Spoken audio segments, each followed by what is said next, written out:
오늘 출애굽기 16장 1절에서 10절 말씀은 신광야에서 하나님의 백성들이 하나님께 불평하고 또한 하나님께서 그에 대해서 모세에게 아론에게 보여주시고 응답하시는 내용이 기록되어 있습니다. 오늘 이 말씀을 통하여서 우리가 묵상할 수 있는 몇 가지 내용이 있습니다. 첫째로 하나님 앞에서 어떤 말을 하는지 돌아보게 하옵소서입니다. 하나님 앞에서 어떤 말을 하는지 돌아보게 하옵소서. 1절에서 3절 말씀을 다시 한번 읽어보도록 하겠습니다. 시작. 이스라엘 온 회중이 엘림에서 출발해 엘림과 시내 사이에 있는 신광야에 이르렀습니다. 그날은 이스라엘이 이집트에서 나온 지 둘째 달 15일째 되던 날이었습니다.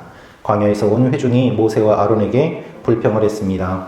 이스라엘 백성들은 모세와 아론에게 말했습니다. 차라리 우리가 이집트에서 고기 삶는 솥 주위에 둘러앉아 먹고 싶은 만큼 빵을 먹을 때 여호와의 손에 죽는 게 나았을 텐데 당신들이 우리를 이 광야로 끌고 나와 이 온 회중이 다 굶어 죽게 생기지 않았습니까? 여러분, 이스라엘 백성들이 이제 엘림에서 신광야로 출발합니다. 여기서 알 수 있는 사실이 있습니다. 엘림이 목적지가 아니라는 것입니다. 엘림은 생 열둘이 있고 또한 종려나무와 여러 가지 나무들이 있었음에도 불구하고 그곳이 목적지가 아니었습니다.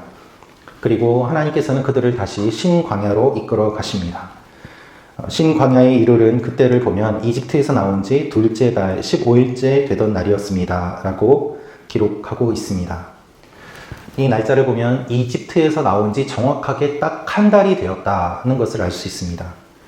이스라엘이 첫째 달 14일을 유월절로 지키고 나왔는데 이제 둘째 달 15일이 되니까 첫째 달에서 둘째 달이 되는 그 한 달이 되었고 이제 정확하게 한 달이 지나가는 그 시기임을 기록하고 있습니다.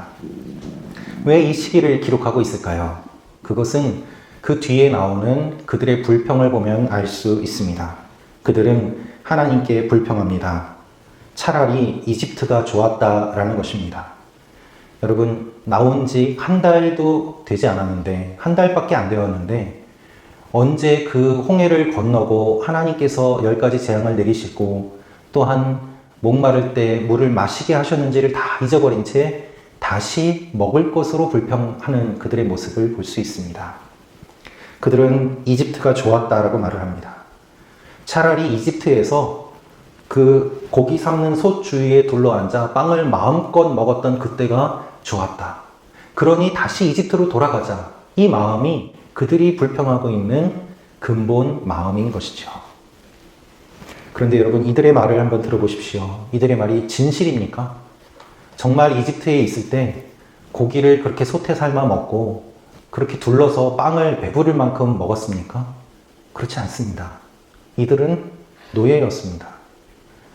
노예가 그렇게 배부르게 먹을 만큼 바로가 그들에게 먹을 것을 그렇게 주었을까요? 그렇지 않습니다. 이들의 기억은 지금 왜곡되어 있습니다. 아마 자그마한 고기 몇 점을 먹었을 것입니다.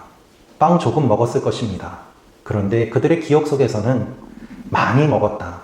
솥에 고기를 삶을 만큼 우리는 그때가 풍성했다라고 이야기를 하고 있는 것입니다. 왜 그렇습니까? 지금이 어렵기 때문입니다. 그러니 차라리 그때가 더 나았다라고 기억을 왜곡하면서 그들이 이집트를 그리워하고 있는 것입니다. 여러분, 과거는 왜곡되기 쉽습니다. 우리의 기억은 왜곡되기가 쉽습니다. 그래서 중요한 것은 우리의 기억에 의존하는 것만이 아니라 기록으로 남겨두어야만 하는 것입니다. 흐린 연필은 지난 기억보다 오래 갑니다. 내가 기록으로 남겨둘 때에 그 기록이 내가 바르게 기억할 수 있도록 도와줍니다. 하나님과의 관계에 있어서도 역시 마찬가지입니다. 하나님이 나를 도와주시고 은혜를 주셨다면 그것을 받은 은혜와 복을 세어보시며 기록으로 남겨보십시오. 그것이 큐티 노트입니다. 기도 노트입니다. 그것을 기록할 때에 하나님께서 나의 삶에 실은 얼마나 많이 역사하셨는지를 깨닫게 될 것입니다. 불과 한 달 만에 이들은 자신들이 어떤 상황이었는지를 잊어버렸습니다. 430년 동안 노예였습니다. 그런데 자유인이 된 지 고작 한 달입니다. 근데 그때가 더 좋았다라고 이야기를 합니다. 여러분, 이상하지 않습니까? 그런데 이상하게도 일제 지배를 받았던 때가 좋았다라고 이야기를 하며 그때가 좋았다, 과거가 좋았다, 전쟁 때가 좋았다, 그렇게 이야기를 하는 분이 있다고 생각한다면 얼마나 이상하겠습니까? 노예로 있던 때가 좋았다, 하나님을 몰랐던 때가 좋았다. 지금 그들은 그러한 이야기를 하고 있는 것입니다. 여러분, 우리는 하나님 앞에서 어떠한 말을 하고 있습니까? 너무나도 쉽게 불평하고 있지는 않습니까? 어떤 분이 예수님을 믿었습니다. 예수님을 믿고 나를 구원해 주신 그 은혜에 감동하고 감격하여 눈물을 흘리며 예배를 드리기도 하였습니다. 그런데 인생에 잠깐 어려움이 찾아오자 하나님 몰랐던 때가 좋았다. 그때는 내 마음대로 세상 방법대로 사람들에게 권모술수를 써가며 내가 승승장구할 수 있었는데 예수 믿어서 더 불편하고 어렵고 그렇게 하니 양심이 찔리니 차라리 예수 믿기 전이 좋았다. 이 얼마나 어리석은 말이겠습니까? 그런데 우리의 삶 가운데 그런 일들이 자주 일어나곤 합니다. 예수님을 오랫동안 믿었어도 금방 우리의 입에서는 불평이 나오고 불만이 나오기도 합니다. 하나님 앞에 묵묵히 꾸준히 참고 기다리며 주님께서 하실 일을 기다리는 성숙한 믿음이 아니라 나에게 조금이라도 불편하면 불평이 나오고 원망이 나오는 그러한 믿음을 갖고 살 때가 있지는 않습니까? 우리의 말 가운데 혹시 하나님께서 싫어하시는 말이 있지는 않습니까? 예수님께서는 사람의 속으로 들어가는 것이 더러운 것이 아니라 사람의 속에서 나오는 것이 더럽다고 말씀하셨습니다. 우리의 입으로 나오는 모든 말은 우리의 마음이 나오는 것이고 또한 우리의 마음이 어디에 있는지는 우리의 말을 통해서 살펴볼 수 있습니다. 오늘 하루 내가 하는 말이 과연 어떠한 말인지를 한번 생각해 보시기를 바랍니다. 우리는 너무나도 자주 내가 무슨 말을 하는지도 모르고 말을 합니다. 그리고 그 말이 무슨 의미인지도 모르고 말을 하기도 합니다. 말을 해놓고 금방 잊어버리기도 합니다. 그래서 말에 책임지지 않고 다른 사람의 말을 들으려고 하지도 않고 생각나는 대로 말을 하며 나중에 그 말 때문에 고난을 겪기도 합니다.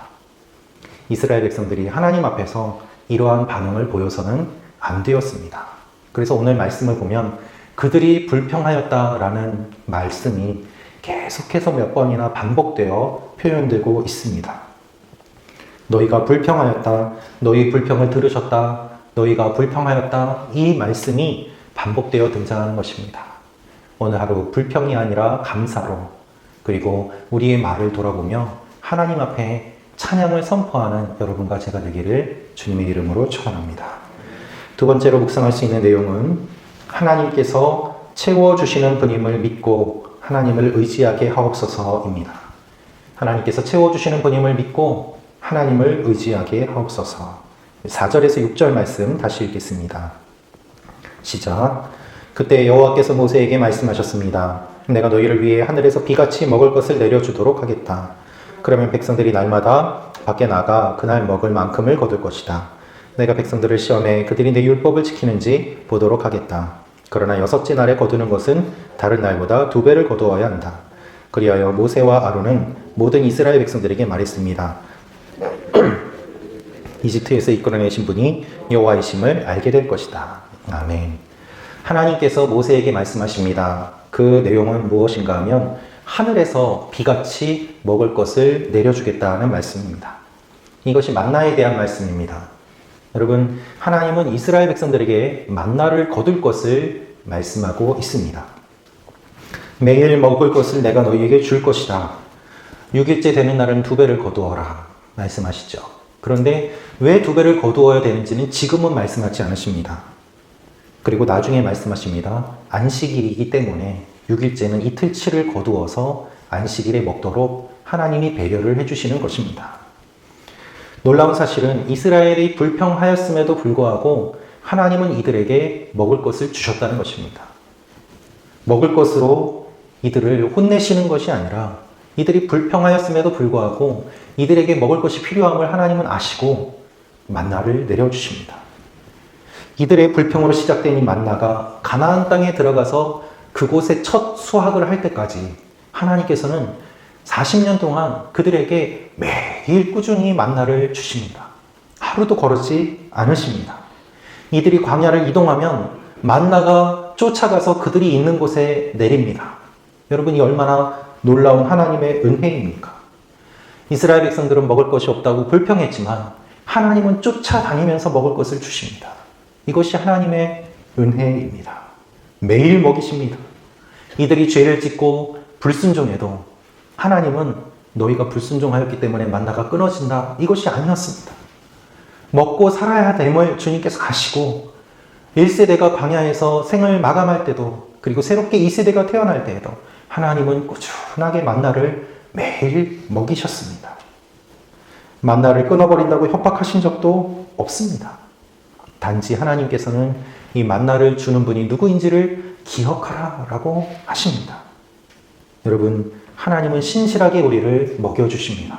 그분이 우리 하나님이십니다. 할렐루야. 예수님께서도 주기도문을 알려주시면서 날마다 일용할 양식을 위해 기도하라라고 말씀하셨습니다. 그것은 먹을 것을 주시는 분이 하나님임을 기억함과 동시에 우리의 모든 필요는 이 땅에서 나오는 것이 아니라 하늘에서 오는 것임을 기억하라는 것입니다. 여러분, 우리의 손으로, 우리의 힘으로 얻어서 먹고 사는 것이 아닙니다. 내가 일할 수 있도록 하나님이 하늘에서 힘을 주시고 그리고 모든 상황과 환경을 주님께서 열어주시고 인도하시기 때문에 가능한 일입니다. 나는 하나님을 잊어버리지만 하나님은 우리를 기억하시고 우리를 끝까지 따라오십니다. 이것이 하나님의 사랑입니다. 노예로 살던 이스라엘 백성들은 그 노예의 습관과 습성이 아직 남아 있었습니다. 하나님께서는 그들의 그 모든 것들을 아시고 광야에서 그들을 훈련시키십니다. 그 훈련이 바로 하늘에서 오는 것을 먹는 훈련이었습니다. 바로가 주는 것을 먹는 너희들아, 이제는 바로가 주는 것이 아니라 하나님인 내가 주는 것을 먹는 그 먹는 것으로 살아야 된다. 사람이 빵으로만 사는 것이 아니라 하나님의 말씀으로 사는 것이다. 이것이 먹는 훈련을 하나님께서 가장 먼저 그들에게 시켜주셨음을 우리는 말씀을 통해서 알 수 있습니다. 기억하십시오. 하나님은 우리의 모든 것을 채워주십니다. 풍성하게 채워주십니다. 광야에서 먹을 것이 어디 있습니까? 그런데 하늘에서 주십니다. 수백만 명의 사람들이 먹을 만큼 하나님께서는 풍성하게 주십니다. 할렐루야. 이분이 우리가 믿는 하나님입니다. 이 하나님께서 오늘도 우리에게 풍성하게 채워주실 줄로 믿습니다. 영적인 양식과 육적인 양식을 모두 주님께서 주시며 이 땅의 것이 아니라 하늘의 것으로 그것을 먹으며 살아가기를 주님이 원하십니다. 오늘도 하나님의 공급하심으로 살아가는 여러분과 제가 되기를 기도합니다. 세 번째로 묵상할 수 있는 내용은 하나님 앞에 서는 날이 있음을 아는 인생이 되게 하옵소서. 하나님 앞에 서는 날이 있음을 아는 인생이 되게 하옵소서입니다. 9절 10절 말씀 다시 읽겠습니다. 시작. 모세는 아론에게 말했습니다. 이스라엘 온 회중에게 말하십시오. 여호와 앞에 나오라. 너희가 원망하는 소리를 그분께서 들으셨다라고 말입니다. 아론이 이스라엘 온 회중에게 말하는 동안 그들이 광야를 쳐다보니 구름 속에서 여호와의 영광이 나타났습니다. 모세가 아론에게 이야기를 합니다. 백성들을 모으라는 것입니다. 너희가 원망하는 소리를 그분이 들으셨다. 분명하게 이야기합니다. 너희가 원망하는 소리를 그분이 들으셨다. 이것이 메시지입니다. 백성이 다 모이는데 모이는 이유가 무엇입니까? 너희가 원망하는 소리를 하나님이 들으셨다. 그러니 다 모여라. 하나님 앞에 서게 됨을 주님이 말씀하시고 모세와 아론이 선포합니다. 여러분, 그들이 모세에게 원망한 것은 모세를 원망한 것이 아니라 하나님을 원망한 것이었습니다. 그리고 이제 하나님께서 그들 앞에 나타나십니다. 여러분이 이스라엘 백성이라면 어떤 마음이 드셨겠습니까? 얼마나 두렵고 떨렸겠습니까? 원어를 보면 아론이 이스라엘 회중에게 말하는 그 동안에 바로 그때에 하나님의 영광이 나타났다라고 기록되어 있습니다. 아론의 말을 사람들이 듣는데 뒤에서 구름 속에서 하나님의 영광이 나타나는 거예요. 그러니 얼마나 놀랍겠습니까? 얼마나 두렵겠습니까? 지금까지 이들은 여러 기적을 경험했습니다. 그러나 기적을 경험했을 뿐이지 하나님을 직접 만나지는 못했습니다.